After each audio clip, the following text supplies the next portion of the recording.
flatnose. That makes sense if you're swimming.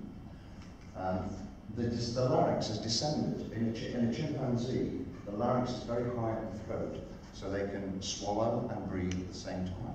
In an infant on the breast, the infant can breathe and suckle milk at the same time. But after a few years, the larynx descends. It's very peculiar. Why would that be specifically to humans? Language. I mean, when it comes to language, these experiments have been done with very complex symbols, and we can see that chimpanzees can learn these complex symbols to a very high degree, but they cannot be taught to vocalize. So, you know, I've got this chimpanzee saying, oh yes, I have a remarkable talent for understanding complex symbols, but I have a real difficulty expressing myself vocally. And I think it might be something to do with my poor breath control. So, to me, swimming is the perfect pre-adaptation for fine breath control, which would make speech evolve evolution much easier to explain. And another one here, infant adiposity. In the last trimester of pregnancy, babies are just putting on fat. It's a very odd thing to explain if we were evolving on the savannah. Why would a mother want to carry a big lumpy baby around, and on top of having extra adiposity herself, if we were walking around the savannah? But in water, it makes more sense. And finally, we've got this trend that we were talking about, brain growth growing. We've got these different nutrients that are good for the brain and high food, and yet teeth size have gone down. And we've also got lots of evidence for the early adoption of stone tools. The perfect place for this to happen has to be on the coast. There are loads of pebbles. You can teach a 3-year-old to crack open a shellfish and scoop out a very brain nutrient, delicious meal with no effort at all, very, very quickly.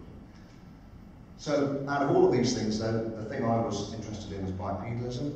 This is my dad on the right, and this is when he was a biped. He actually had a mining accident soon after that, and then spent the rest of his life in a wheelchair. So I don't know what you'd call that, zero-ped. But anyway, I got interested in this idea and started to try and do some science to say, well, hold on, why aren't we looking at this water idea? It seems pretty good to me. I don't know why it's been ignored for so long. So I've spent the rest of the last 20 years or so trying to do this. And there's lots of good evidence. If you imagine a scenario where you've got a chimpanzee that would otherwise move quadrupedally, and say, imagine a scenario where that chimpanzee is magically transformed into a biped with 100% predictability, and it will carry on moving bipedally forever as long as the conditions prevail. There's only one scenario, I'm sure you know it, it's in water. Waist-deep water, all the great apes will move bipedally, 100%, without the use of their arms forever. Now, that has got to be the best piece of evidence you could possibly have to argue for bipedal origins, and yet it seems to keep getting ignored. Now, I did some experiments. This is Warren walking up and down the pool down here. I basically did oxygen experiments looking at the cost of bipedalism. And if you try walking like a chimpanzee, like this, with a bent hip and bent knee for any amount of time, it starts to get very energetically costly. You start to get out of breath, your knees hurt. That's why, just because I'm an old man. But in a pool, it's easy. You can all imagine this, it's much easier. And so to me, that's the perfect scenario for bipedalism to have started in water. Now, of course, you could argue, okay, it might be the way that we started, but what about our gait now? When you walk, you're just kind of falling with style. Your legs are sort of extended, stretched out, and it's almost like being on a pole falling forward. The muscle action is very little. You're not doing much in the way of using energy. And of course, that has to be on land, and it has to be on flat land, and it has to be on firm land. So where in the world could we imagine a place where that would be good? How about right by the water's edge? Right on the edge of the water where the sand is quite firm, I would argue that is the best place on the planet for our bipedalism to have evolved. So I hope I've given you the impression of the savannah theory. I'm not dismissing it. There's lots of fossil evidence, but the aquatic theory has also got some good things to it. So what I've tried to do is put the two together and get the best of both of them.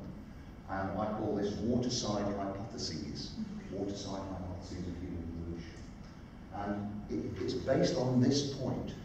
Africa, when it got dry, it didn't just make all the trees disappear. They didn't just spread out randomly. What would have happened is the trees gradually got closer to the rivers and the lakes. And that's where our ancestors would have lived.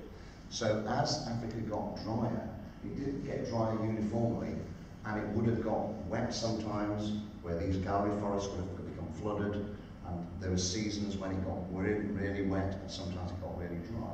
Now, if our ancestors were living there, they would have been exposed to a situation where they had to wade through water all the time. So I think it's not a contradiction to the savanna hypothesis. All of these gallery forests are in the savanna, but we're talking about what we call a microhabitat as opposed to a macrohabitat. So just to finish off then, this is my model. I call it the River Apes Coastal People model, just to make it as simple as possible. So our ancestors lived by rivers, trees by the rivers, and that's where they became by people.